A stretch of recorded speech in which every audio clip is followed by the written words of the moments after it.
Hello বন্ধুরা, তখন একটা নাম ছিল যখন বাংলা ইন্ডাস্ট্রি ছাড়া মুভি চলতোই না। ইয়েস, অফকোর্স আমরা কথা বলছি সত্যজিৎ রায়, যার এক একটা মুভি আমাদের মনে সেই সম্মানের জায়গা কেড়ে নিয়েছে। সেটা হয়তো আজ নেই, হয়তো আমরা যদি বলা হয় প্রতিযোগিতার রূপ নিয়ে নিয়েছি ব্যাপারগুলো, যার জন্য হয়তো আমাদের মুভি এগোচ্ছে না। কিন্তু যদি রিসেন্ট রেকর্ড দেখা যায় তো ইদানিং 2 বছর হলো বাংলা মুভি, বাংলা ইন্ডাস্ট্রি এগোচ্ছে। আর নট অনলি আমি টলিউডের কথা বলছি, ঢালিউডের কথা বলছি। আর এই ক্রেডিট আমরা দেব, যদি বাংলাদেশের কথা বলা হয় তো অবশ্যই শাকিব খানকে, আর যদি টলিউডের কথা বলা হয় তাহলে জিততে ছিল, বাট একজন নাম প্রচুর পরিমাণে আসে, এটা হচ্ছে দেব। ঠিক আছে, আমি লাস্ট যদি বলা হয় টলিউডের কোনো মুভি লাস্ট দেখেছি, দেবের মুভি দেখেছি, সেটা হচ্ছে আমার মনে হয় যত সম্ভব পাগলু ভাবা যায়। সে নাই সে ধরনের মুভি হলো, সে ধরনের কমার্শিয়াল মুভি হোক না কেন, কিন্তু সে ক্রেজটা ছিল, সেই ধরনের অডিয়েন্স ছিল। বাট রিসেন্ট টাইমে বাংলাদেশের ঢালিউড সুপারস্টার, 2 বাংলা সুপারস্টার শাকিব খান যে ধরনের মুভি করেছেন রীতিমতো মানা যায় না গাইস। একদম হয় না যে শিকড় থেকে উপরে নিয়ে এসে পুরো একদম আকাশের পরিমাণে নিয়ে গেছেন শাকিব খান। তো একটা জিনিস থেকে থাকে যে ঢালিউড আর টলিউডের মধ্যে তফাৎটা কোথায়, আর দুজনের মধ্যে কি এগিয়ে আছে, তো সেই ব্যাখ্যা শুনবো। আমি জানি না কি বলেছে ভিডিওতে, but from the channel in fact বাংলাতে আমরা দেখবো টলিউড বনাম ঢালিউড কারা আসলে সেরা। ঠিক আছে, দারুণ একটা ইন্টারেস্টিং কন্টেন্ট পেয়েছে আজকে গাইস, তো সেটা আজকে আমি রিয়াক্ট করবো। তো সময় নষ্ট না করে সোজা ভিডিওতে নামা যাক, লেটস গো, চলো। জলে সাই ভাষায় সাগরের পানে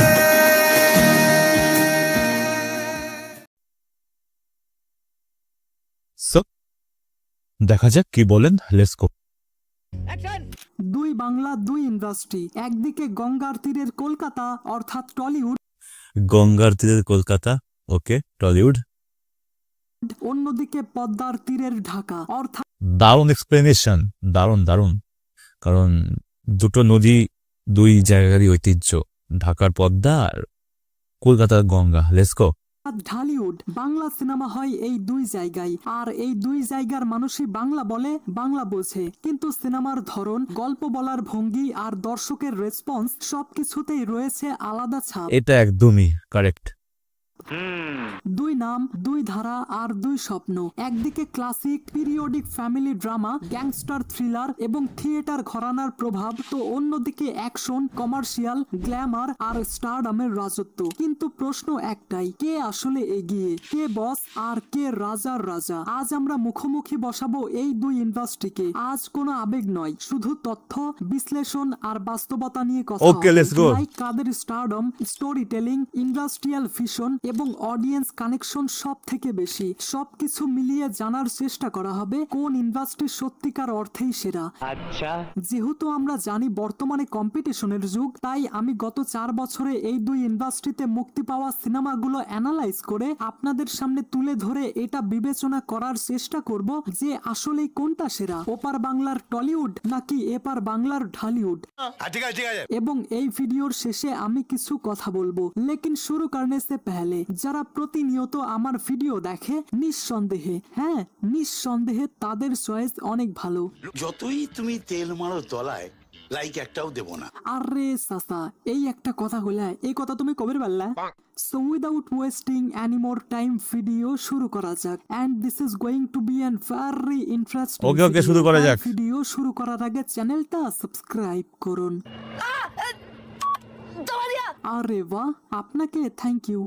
ওয়েল, প্রথমে বলবো টলিউডের কথা। ওপার বাংলার টলিউড ইন্ডাস্ট্রি, যেটাকে টালিগঞ্জ বলা হয়। টালিগঞ্জ কলকাতার সেই এলাকা যেখানে আজও বাংলা সিনেমার অধিকাংশ স্টুডিও, প্রোডাকশন হাউস এবং আর্টিস্টরা কাজ করে। কলকাতার টলিউড ইন্ডাস্ট্রিতে অনেক নাম করা স্টার অ্যাক্টর রয়েছে, যেমন প্রসেনজিৎ চ্যাটার্জি, দেব, জিৎ, অঙ্কুশ হাজরা এবং আবির চ্যাটার্জির মতো অনেকগুলো নাম। টলিউড ইন্ডাস্ট্রি বলতে এখন অ্যাকচুয়ালি শীর্ষে যদি বলা হয় দেব তো আছেই, অনির্বাণ দারুণ, আরও আছে, অনেক ভালো ভালো অ্যাক্টর রয়েছে। অনেকের ভিশনে এই নামগুলোই প্রথমে আসে, আর বর্তমানে এই তারকাগুলোই টলিউড ইন্ডাস্ট্রির উন্নতি কল্পে কাজ করে যাচ্ছে। অর্থাৎ তারা চেষ্টা করছে ডিফারেন্ট কিছু দেওয়ার, কিন্তু আদৌ কি এইসব তারকারা ডিফারেন্ট কিছু দিতে পেরেছে?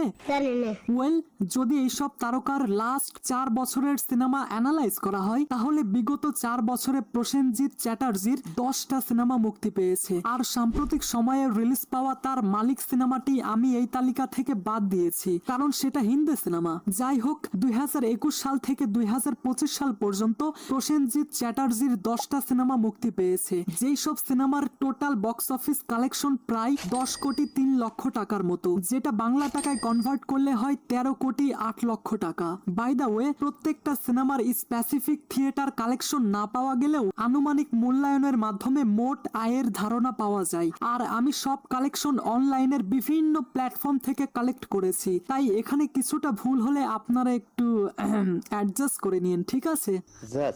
এরপর যদি আমরা টলিউড সুপারস্টার জিতের লাস্ট 4 বছরের সিনেমা অ্যানালাইজ করি, তাহলে এই 4 বছরে জিতের টোটাল 5টা সিনেমা মুক্তি পেয়েছে।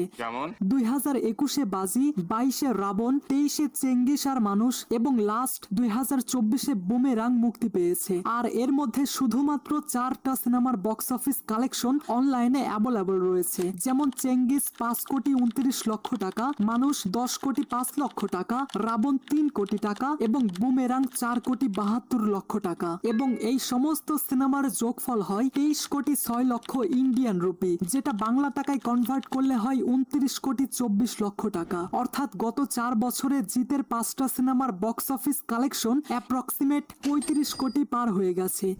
এবার বলবো টলিউডের আরেকজন সুপারস্টার দেবের কথা। ওয়েল, বিগত 4 বছরে দেবের 10টা সিনেমা মুক্তি পেয়েছে। 2021 সালে 2টি, 22 সালে 3টি, 23 সালেও 3টি এবং 2024 সালে 2টি। আর 2025-এ এখন পর্যন্ত তার কোনো সিনেমা মুক্তি পায়নি। যদি সুপারস্টার দেবের 4 বছরের সবগুলো সিনেমার বক্স অফিস কালেকশন অ্যানালাইজ করি, তাহলে গোলান্দাজ কালেকশন করেছে 4 কোটি 18 লক্ষ টাকা, টনিক 7 কোটি টাকা, কিশমিশ 2 কোটি 7 লক্ষ টাকা, কাছের মানুষ 2 কোটি 37 লক্ষ টাকা, প্রজাপতি 17 কোটি টাকা, ব্যোমকেশ ও দুর্গ রহস্য 4 কোটি টাকা, বাঘা যতীন 6 কোটি 5 লক্ষ টাকা, প্রধান 7 কোটি টাকা, টেক্কা 6 কোটি 1 লক্ষ টাকা এবং খাদান 26 কোটি টাকা। আর এই সমস্ত সিনেমার টোটাল কালেকশনের যোগফল হয় 81 কোটি 68 লক্ষ ইন্ডিয়ান রুপি, যেটা বাংলা টাকায় কনভার্ট করলে হয় 103 কোটি 73 লক্ষ টাকা। এবার বলবো অঙ্কুশের সিনেমার কথা। বিগত 4 বছরে অঙ্কুশ হাজরার 10টা সিনেমা মুক্তি পেয়েছে। এর মধ্যে 2021 সালে 2টি, 2022 সালে 3টি, 2023 সালে 4টি, 2024 সালে 1টি এবং 2025 সালে কোনো সিনেমা মুক্তি পায়নি। আর যদি আমি এই সমস্ত সিনেমার বক্স অফিস কালেকশন অ্যানালাইজ করি, তাহলে আনফরচুনেটলি গত 4 বছরে অঙ্কুশ হাজরার যেই সব সিনেমা মুক্তি পেয়েছে, তার মধ্যে হাতে গোনা 2-3টা সিনেমার কালেকশন অনলাইনে রয়েছে। তবুও অ্যাপ্রক্সিমেটলি সংখ্যাটা 20 থেকে 22 কোটির মধ্যেই থাকবে। এবার যদি আমি টলিউডের জাত অভিনেতা আবির চ্যাটার্জির সম্পর্কে বলি, তাহলে আবির চ্যাটার্জির 2021 থেকে 2025 সাল পর্যন্ত টোটাল 14টা সিনেমা মুক্তি পেয়েছে। আর আমি না একটা কথা বুঝতে পারছি না, আমি দেব এবং জিতের সিনেমা ছাড়া অন্যান্য কোনো অ্যাক্টরের প্রত্যেকটা সিনেমার বক্স অফিস কালেকশন খুঁজে পাচ্ছি না। অনলাইনে কোনো প্ল্যাটফর্মেও তাদের প্রত্যেকটা সিনেমার কালেকশন আমি খুঁজে পাইনি। যদিও আবির চ্যাটার্জির কয়েকটা সিনেমার বক্স অফিস কালেকশন আমি খুঁজে পেয়েছি, কিন্তু সবগুলোর কালেকশন খুঁজে বের করতে আমি ব্যর্থ। তবুও আবির চ্যাটার্জির গত 4 বছরের টোটাল কালেকশন অ্যাপ্রক্সিমেটলি 35 থেকে 40 কোটির মধ্যে থাকবে। এবার কথা বলা যাক আমাদের ঢালিউড ইন্ডাস্ট্রি নিয়ে। বর্তমানে ঢাকায় সিনেমা আমাদের চলচ্চিত্র ইতিহাসের সর্বোচ্চ সুন্দর সময়ে রয়েছে। টলিউড বা টালিগঞ্জে যেমন স্টার অ্যাক্টর রয়েছে, ঠিক তেমনি ঢালিউডেও বাংলা সিনেমার একমাত্র বঙ্গবাহাদুর, মেগা স্টার অথবা উদীয়মান তারকারা রয়েছে। আর এর মধ্যে উল্লেখযোগ্য হলো সিয়াম আহমেদ, পরিমণির জামাই, কি বলতে চাও তুমি? আই মিন শরীফুল রাজ, আফরান নিশো আর অবশ্যই শাকিব খান, মানে শাকিব খান। আচ্ছা, তোমরাও কি আমার মতো ছোটবেলায় শাকিব খানকে শাকিব খান বলতে? একটু কমেন্টে জানিয়ে যাইও তো। যাই হোক, যেটা বলছিলাম, আর এই সব ঢাকায় অভিনেতা ইন্ডাস্ট্রিকে এগিয়ে নিয়ে যাওয়ার জন্য অলওয়েজ ডিফারেন্ট প্রজেক্টে কাজ করছেন। তো আদৌ কি এইসব অভিনেতা ভিন্ন ধর্মীর প্রজেক্টে কাজ করছে? তো চলুন সেটাই অ্যানালাইজ করা যাক। যদি এইসব তারকার লাস্ট 4 বছরের সিনেমা অ্যানালাইজ করা হয়, তাহলে বিগত 4 বছরে সিয়াম আহমেদের টোটাল 9টা সিনেমা মুক্তি পেয়েছে। এর মধ্যে 2021 সালে একটা, 22 সালে 5টা, 23 সালে 3টা এবং লাস্ট 2025 সালে একটা। আর যদি এই সবগুলো সিনেমার কালেকশন অ্যানালাইজ করি, তাহলে শান 2,31,00,000 টাকা, টান 3,13,00,000 টাকা, পাপ পূর্ণ 1 কোটি টাকা, অপারেশন সুন্দরবন অ্যাপ্রক্সিমেট 2 কোটি টাকা, দামাল 1,27,000 টাকা এবং জঙ্গলি 10,08,000 টাকা। আর বাকি সিনেমার সঠিক কালেকশনের তথ্য জানা যায়নি। এখন এই সব সিনেমাগুলোর টোটাল কালেকশনের যোগফল হয় 19,44,35,000 টাকা। এর সাথে বাকি সিনেমাগুলোর কালেকশন যোগ করলে অ্যাপ্রক্সিমেটলি 22 থেকে 25 কোটি টাকার মতো তো হবেই। এবার যদি আফরান নিশোর কথা বলি, তাহলে আফরান নিশো এখন পর্যন্ত 2টা সিনেমায় কাজ করেছে, 2023 সালে সুরঙ্গ এবং 2025 সালে দাগি। এর মধ্যে সুরঙ্গের বক্স অফিস কালেকশন 15,45,00,000 টাকা এবং দাগির কালেকশন 7,06,00,000 টাকা। আর এই 2টা সিনেমার বক্স অফিস কালেকশনের যোগফল 22,51,00,000 টাকা। এবার যদি শরীফুল রাজের কথা বলি, তাহলে 2021 থেকে 2025 সালের মধ্যে শরীফুল রাজের 9টা সিনেমা মুক্তি পেয়েছে, যেখানে 2021 সালে একটা, 22 সালে 4টা, 24 সালে 3টা এবং 2025 সালে একটা। আর যদি এইসব সিনেমার বক্স অফিস কালেকশনের কথা বলি, তাহলে পরাণ 12 কোটি টাকা, হাওয়া 16 কোটি টাকা, দিয়ালের দেশ 2 কোটি টাকা এবং ইনসাফ 6,64,00,000 টাকা। আর বাকি সিনেমাগুলোর কালেকশনের তথ্য অনলাইনে খুঁজে পাওয়া যায়নি। আর এখন এই সমস্ত সিনেমাগুলোর কালেকশনের যোগফল হয় 36,64,00,000 টাকা। আর যেসব সিনেমার কালেকশন সম্পর্কে তথ্য পাওয়া যায়নি, সেই সব সিনেমার কালেকশন যদি যোগ করা হয়, তাহলে অ্যাপ্রক্সিমেটলি 40 কোটি হয়ে যাবে। আর এখন বলবো সেই অভিনেতার কথা, যার কথা শোনার জন্যই আপনারা এতক্ষণ ধরে ভিডিও দেখছেন। জি হ্যাঁ, এবার বলবো ঢাকাই সিনেমার একমাত্র বঙ্গ বাহাদুর শাকিব খানের কথা। শাকিব খানের 2021 থেকে 2025 সাল পর্যন্ত টোটাল 9টা সিনেমা মুক্তি পেয়েছে, যার মধ্যে 2022 সালে 2টি, 23 সালে একটা, 24 সালে 3টা এবং 2025 সালেও 3টা। আর এই সব সিনেমার বক্স অফিস কালেকশন যদি অ্যানালাইজ করি, তাহলে গোলুই 6 কোটি টাকা, বিদ্রোহী 1 কোটি টাকা, প্রিয়তমা 41,23,00,000 টাকা, রাজকুমার 26 কোটি টাকা, তুফান 56 কোটি টাকা, দরদ 3,12,00,000 টাকা, বরবাদ 89 কোটি টাকা, অন্তরাত্মা শুধুমাত্র 80 লাখ এবং লাস্ট তাণ্ডব এখন পর্যন্ত 30 কোটি টাকা। আর এখন যদি এই সিনেমাগুলোর টোটাল বক্স অফিস কালেকশনের যোগফল অ্যানালাইজ করি, তাহলে এই 9টা সিনেমার টোটাল বক্স অফিস কালেকশন দাঁড়ায়, বলবো? আচ্ছা তাহলে বলি, শাকিব খানের এই 9টা সিনেমার টোটাল বক্স অফিস কালেকশন দাঁড়ায় 262,35,80,000 টাকা। আপনি ঠিকই শুনেছেন, একটা বাংলা কোনো ইন্ডাস্ট্রির ক্ষেত্রে মাত্র 4 বছরে এটা অনেক বেশি। প্রচুর বেশি। আই নো চাচা, আমি সঠিক বলেছি।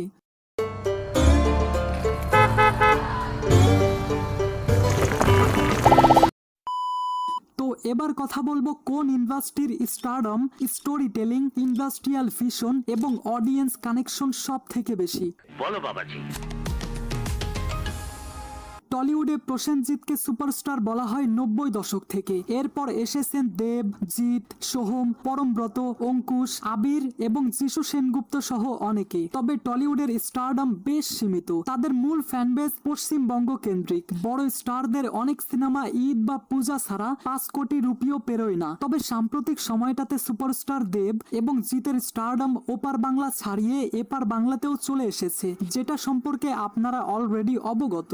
এদিকে এদিকে ঢালিউড মানেই শাকিব খান। গত 2 দশক ধরে তিনি নিজেই ইন্ডাস্ট্রি। তার একা একটা সিনেমা যেমন প্রিয়তমা, তুফান অথবা বরবাদ, এইসব সিনেমা 30 থেকে 90 কোটি টাকা পর্যন্ত আয় করে। এছাড়াও আরিফিন শুভ, সিয়াম আহমেদ, শরীফুল ইসলাম রাজ এবং নিশোর মতো স্টাররাও গড়ে তুলেছেন তাদের নিজস্ব ফ্যান বেস। ফলাফল ঢালিউড এখানে এগিয়ে, কারণ শাকিব খানের একার ফ্যান ফলোয়ার টলিউডের পুরো টিমের থেকে অনেক বেশি।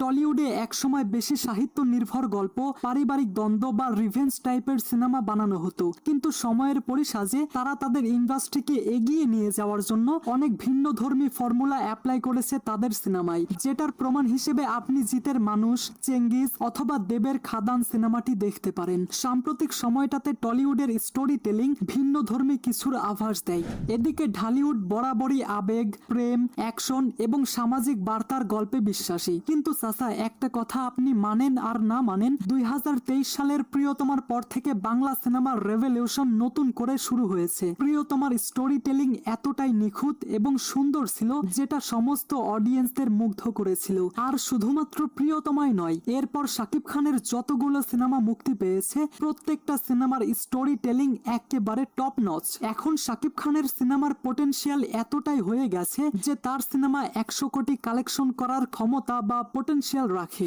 ফলাফল ঢালিউড বেশি বৈচিত্র্যপূর্ণ এবং জনসংযোগে সফল, যেখানে টলিউড কিছুটা নিচের দিকের চিত্রনাট্যে সীমাবদ্ধ।